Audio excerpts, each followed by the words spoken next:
PCS in shorts programme में आपका स्वागत है। आज का हमारा विषय है राइजोटोप परियोजना। चलिए सबसे पहले देखते हैं कि ये परियोजना चर्चा में क्यों है।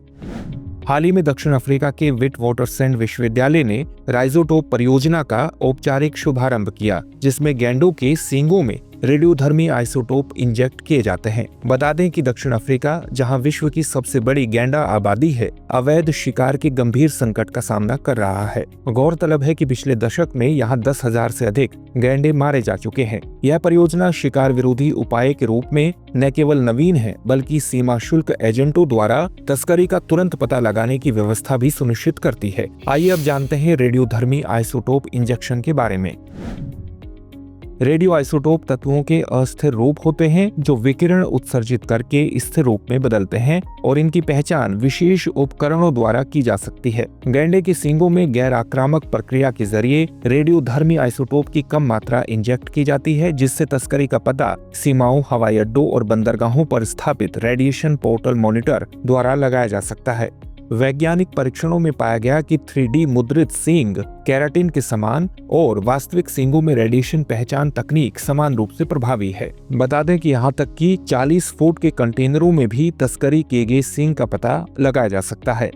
विटवाटरसैंड विश्वविद्यालय के वैज्ञानिकों ने 20 गैंडों में आइसोटोप इंजेक्शन के बाद स्वास्थ्य परीक्षण किए और सूक्ष्म रक्त कोशिकाओं में कोई क्षति नहीं देखी गई है, जिससे यह प्रक्रिया जानवरों के लिए सुरक्षित साबित हुई। गौरतलब है कि इससे सींग मनुष्यों के लिए अनुपयुक्त जहरीले हो जाते हैं, जिससे इनकी तस्करी में बाधा उत्पन्न होती है।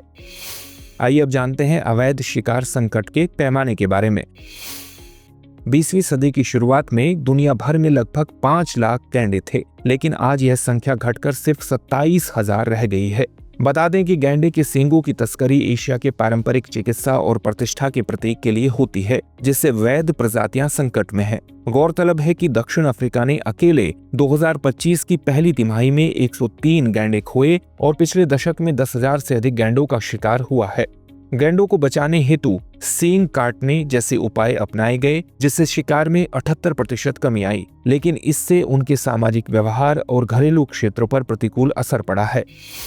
आइए अब देखते हैं आज के अभ्यास प्रश्न को। दक्षिण अफ्रीका में गैंडों के शिकार के संदर्भ में निम्नलिखित कथनों पर विचार कीजिए। पहला कथन है, पिछले दशक में दक्षिण अफ्रीका में 10,000 से अधिक गैंडों का अवैध शिकार हुआ है। दूसरा कथन है, गैंडों की सींगों की तस्करी मुख्यतः पारंपरिक एशियाई चिकित्सा और प्रतिष्ठा के प्रतीक के लिए होती है। उपर्युक्त में से कौन सा या से कथन सही है या है? आपके सामने ऑप्शन है केवल एक, केवल दो, एक और दो दोनों, न तो एक और न ही दो। इस प्रश्न का उत्तर आप हमें कमेंट बॉक्स में कमेंट करके जरूर दीजिए। धन्यवाद।